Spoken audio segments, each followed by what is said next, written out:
back to the David67 Celtic News YouTube channel. Today's video going to be quick, and I do promise a quick preview of the Celtic versus Hearts match, 3 o'clock this afternoon at Celtic Park, and also a bit of Celtic news, one of which is really rather important, and for me, a very surprising piece of news regarding Celtic. Today's match against Hearts, big game for Celtic. I think we need to build on our good game against Feyenoord. I think the players need to show the same kind of effort and aggression and attack and forward thinking and never say die attitude as we did against Feyenoord and as we did in the second half against St Johnstone, and hopefully banish the abysmal game at Kilmarnock from memory. Along the same lines, I do hope also this is the Kilmarnock match is the last time we see Nat Phillips in the side, and I think hopefully also the last time we see Mikey Johnston in the side. Nothing against those two people as people. However, Mikey Johnston's had 7 years of first team football off and on at Celtic. He spent a lot of that time injured, a lot of time sitting on the bench, a lot of time sitting in the stand, because he rarely ever has strung 2 games together which have been half decent. He's had tons and tons of chances. He has very rarely had a good game for Celtic. Missed lots and lots of goal-scoring opportunities. And for me, the main thing also is so many of his crosses hit the first defender, go over the bar, go out of play, clear all the attackers, and go for by kicks and throw-ins the other side. And I don't think Johnston is good enough to play for Celtic. I think letting him go in the January window, maybe dropping down to another Scottish Premier League side or dropping down to an English Championship side, maybe gives him a chance to resurrect his career without the pressure of playing for Celtic. Nat Phillips, for me, has been one of the poorest defenders I've ever seen play for Celtic.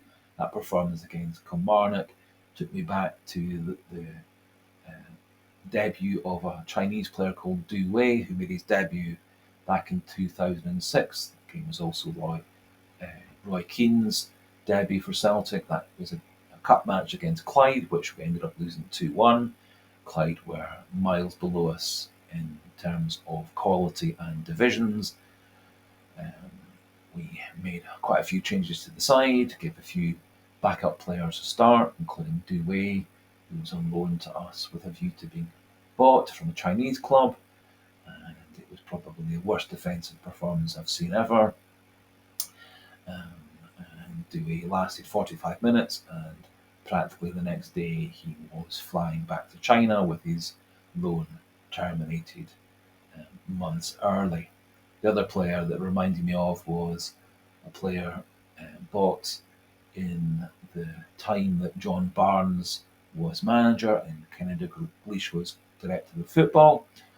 5 million signing from Grêmio in Brazil, a player called Rafael Scheidete, which also has an alternative pronunciation which was much more like the quality of his football. Scheidete played 2 or 3 games for Celtic over the course of 2 to 3 years. He spent a lot of his time on loan back in Brazil and also on the physio table with injuries. And his couple of performances for Celtic were absolutely awful as well. Nat Phillips has had 8 games in the time since he got loaned to us at the end of the summer transfer window. He spent the initial several weeks out injured, which was rather ironic. He did get put into the team almost as soon as possible. Rodgers used him on quite a number of occasions, and his performances were not that good. Most recently against Hibs, second half, when he came on for CCV, Celtic looked rather anxious, badly organised defence, and of course the Kilmarnock, he was, I thought, awful, absolutely awful, at fault largely for both the goals. Terrible positioning, terrible partnership with Scales and Johnson, Taylor and Hart. Um, Awful on the ball, no use at distributing it. And I would be delighted to see Nat Phillips going back to Liverpool in time for Christmas with his family at home. So, in terms of the upcoming game against Hearts, we actually have a very good record against Hearts. We've won 10 out of 10 of the last 10 meetings, and we have to go back to October 2009 to find a Hearts away win at Celtic Park. So, in that time, Celtic's had 23 wins and 1 draw in the 24 matches at Celtic Park against Hearts since 2009 October. And if Celtic do win or draw against Hearts this afternoon, that will equal Celtic's longest ever unbeaten home record, which will then take it to 53, which equals Martin O'Neill's side of the early 2000s, who also went 53 home games unbeaten. Fully confident that Celtic will keep going with the good form and effort and attack as they showed against Feyenoord. I would expect a 2 or 3-1 victory for Celtic. Hopefully Joe Hart's good form continues, as it was refreshing to see him have a good game for Celtic for the first time for several weeks. Obviously, key player for Hearts is always their captain and main goal scorer, Lawrence Shankland, who from the stats has scored 47%, so just under half of all Hearts league goals this year. And I think, in general, Hearts, who probably are Scotland's third strongest side, maybe Aberdeen on form would equal that. And I think a lot of Hearts' success revolves around whether Shankland is scoring goals or not. And so hopefully our two central defenders do a good job this time marking and nullifying Shankland out the game. And we also can reflect back to our game against Hearts at Tynecastle a few weeks ago, which we won comfortably 4-1, although Shankland did score that day. And I also think it would be interesting to see whether Hearts would be willing to give up Shankland for transfer in January, as I think he would be a very useful backup striker at Celtic, particularly for the games in Scotland. So moving on to the team, this is the team I would go with. I suspect that Rodgers may well have a couple of differences from this.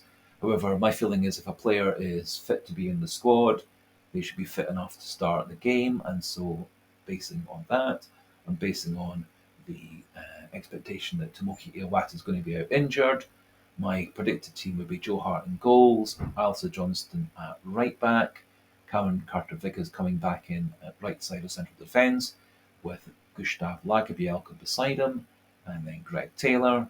Central midfield, I think we need to have Paulo Bernardo for continuity.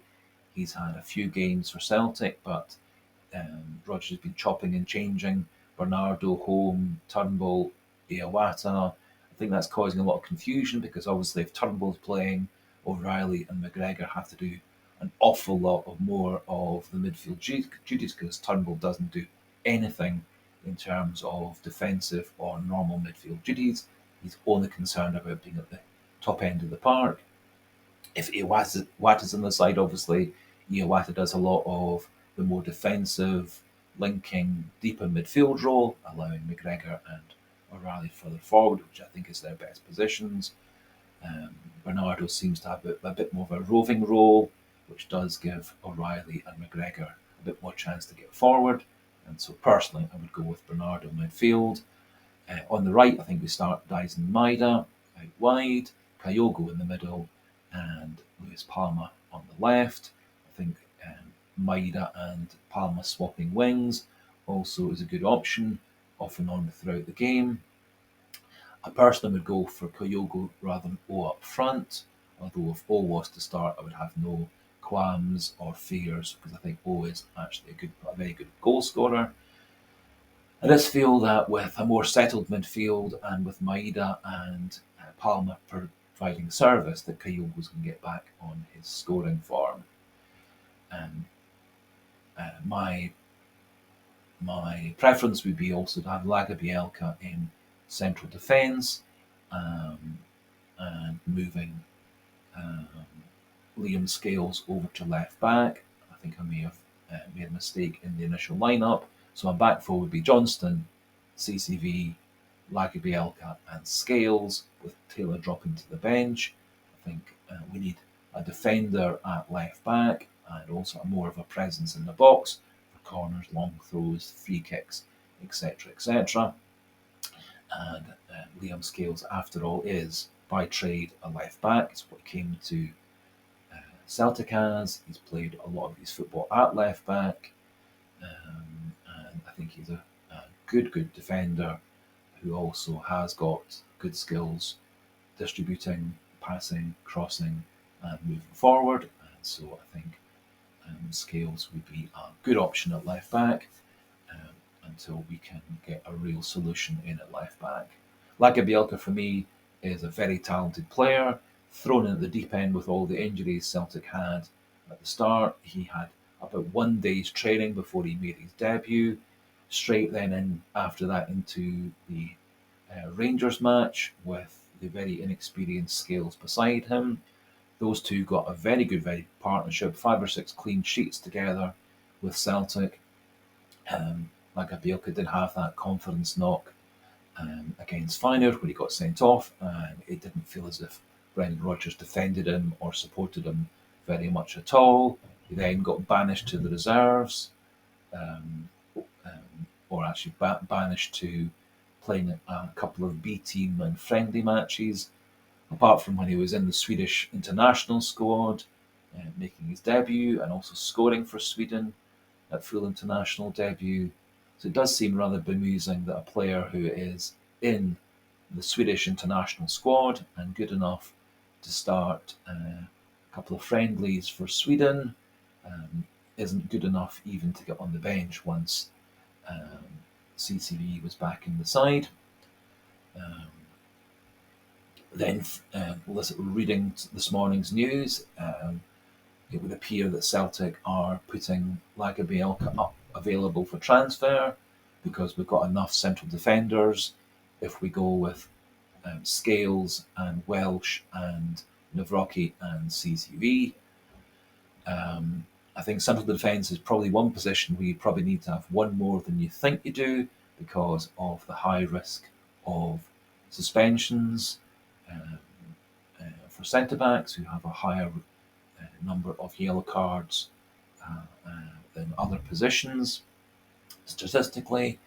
You've also got the fact that CCV is very injury prone, and Stephen Welsh also has been injury prone, and this season played against Aberdeen, then got injured in training, out for a couple of months, came back against Feyenoord, went off, not sure whether it was with a muscle injury or whether it was cramps, as he did appear to be back in training yesterday. Either way, there are questions regarding CCV's fitness long term and Welsh's fitness long term, and of course Nawrocki's just coming back, hopefully from long term injury, back into the team, or at least back into the squad once we get rid of Phillips once and for all. Personally, I think Lagerbielke is better than Welsh, better than Scales, and will get better and better year by year. He's only 23. He was the top defender in Sweden last year, which has to mean something. And so I really do not understand where Brendan Rodgers is getting his player analysis from if he thinks that Welsh and Scales are better options than Lagerbielke. Lagerbielke is already better than them and will get better and better and better. I think we need to keep him at the club. Remember also at the start of the season, Rodgers was all for getting rid of Welsh and rid of Scales from the squad, sending them off on transfers. There was interest for Welsh from a few overseas clubs. Scales, of course, was all lined up to go back to Aberdeen when the injury problems started to mount up for Celtic. And so, for me, Lagerbielke has to stay. Lagerbielke has to get more and more games. And Lagerbielke and Rocky need to be in the team or on the bench from now onwards, because I think it's only a matter of time before CCV gets injured again, or, as is more probable, CCV goes down south next summer to one of the mid-table Premier League clubs in England. So that just about brings us to the end of this morning's video.